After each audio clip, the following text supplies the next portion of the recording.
Yes, hello viewers.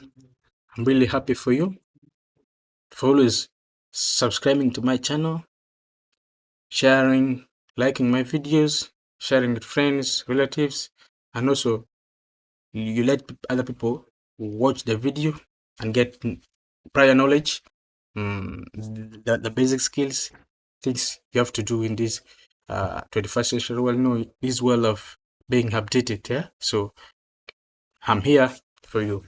I like you all. Just stay tuned. In this video, guys, I've prepared something about plagiarism that I want you to know.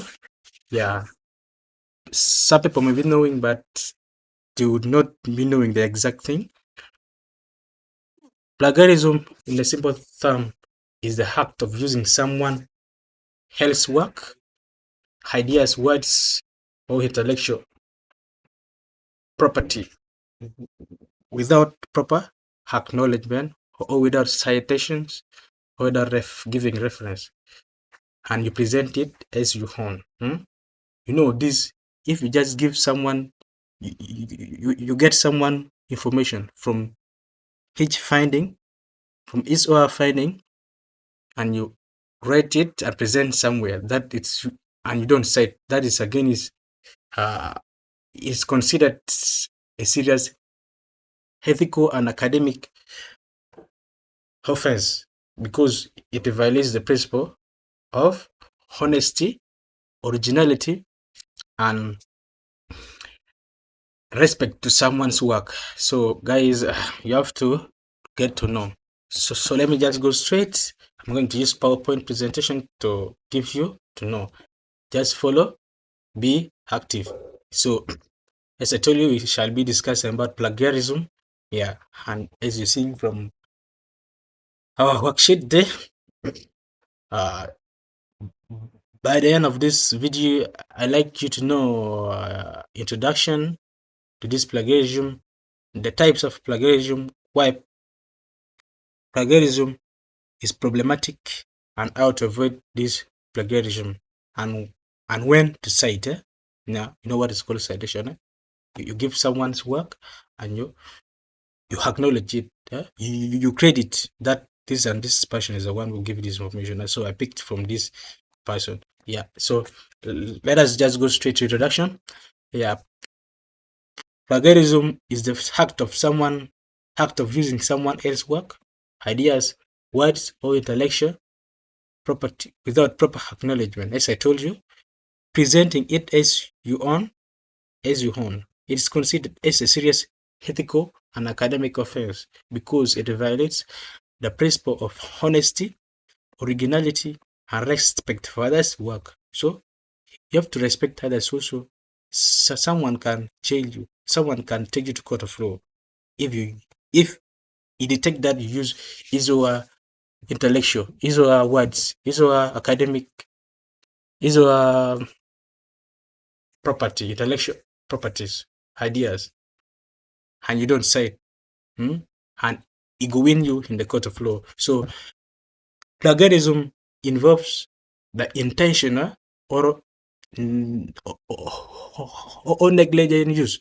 You can either intend to not cite or just don't know whether to cite or not. That is what is called the negligent use of plagiarism. Yeah. So you can also do plagiarism while not knowing by the paraphrase or direct quotation of the published or unpublished work of another person without full and clear acknowledgement in such scholarly work as essays, examinations, oral or written reports, homework, assignments, laboratory reports, uh, computer programs, musical notes, mm, musical notes, promo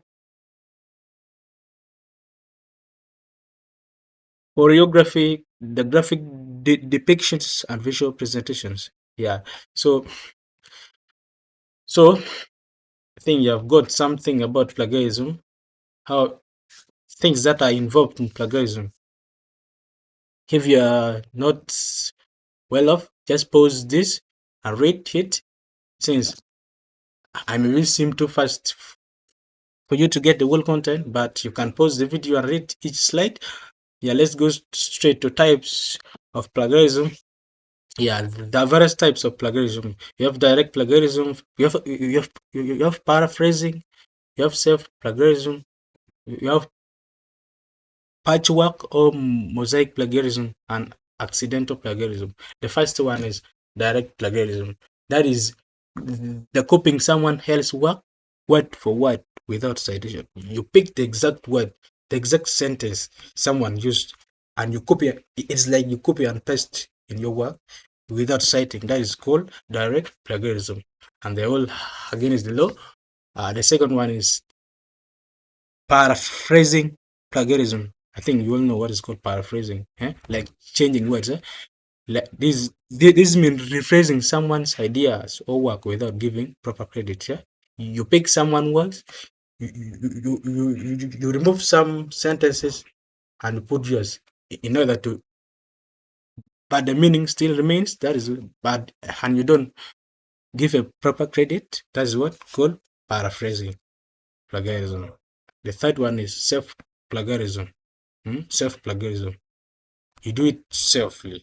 That is reusing your own previous work without permission or acknowledgement. This occurs when, like, you have your notes given by your teacher and you have written it in your book, but you have gone to another level, and in that level they have given you to research about something, but in your mind you have been taught already by another one person, and you have written it in book. So you just pick that work, you paste it, or just copy it, and you don't properly acknowledge it that you have picked from this and this. So that is also called self-plagiarism. There's what's called patchwork or mosaic plagiarism. This combining phrases or ideas from different sources without the credit, or creating a mosaic of copied material.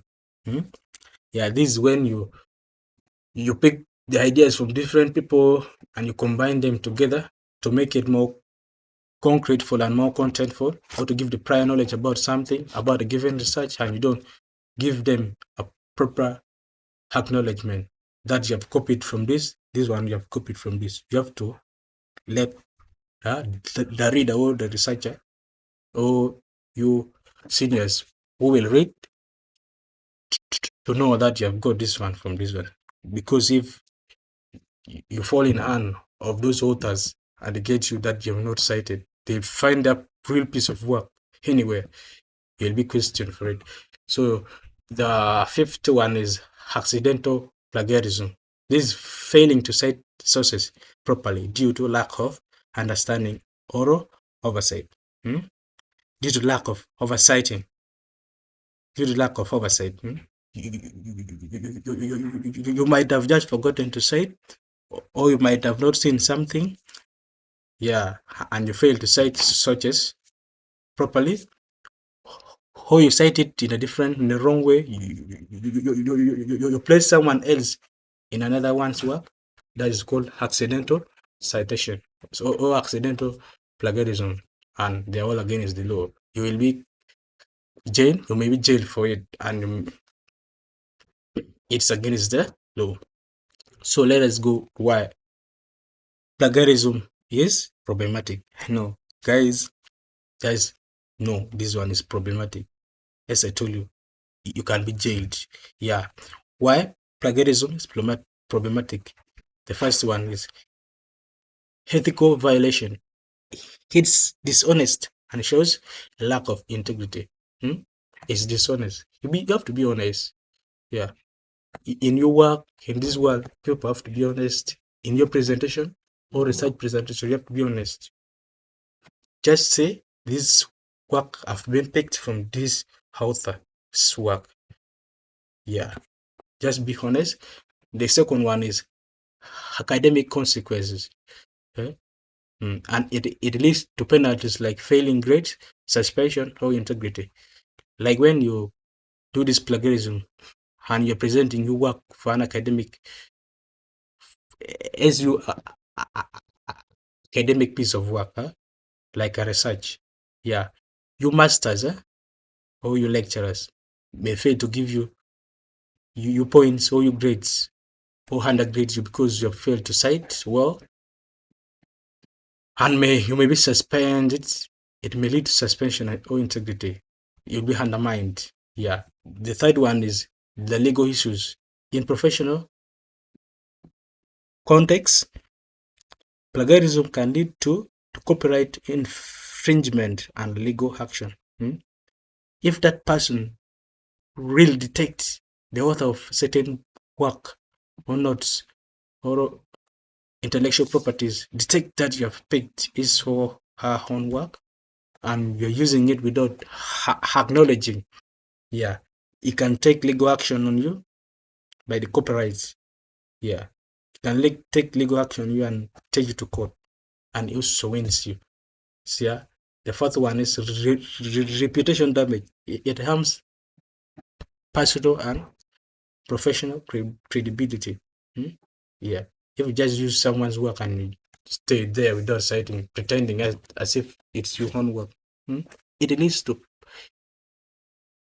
personal credibility. It lowers your credit. You will not be credited for. So, guys, you have to make citations, and this is how you can make your citations. You have to avoid that plagiarism, so you can have to how to avoid plagiarism.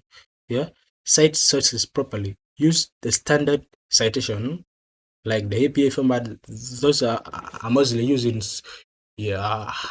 higher institutions, and it depends on institutions.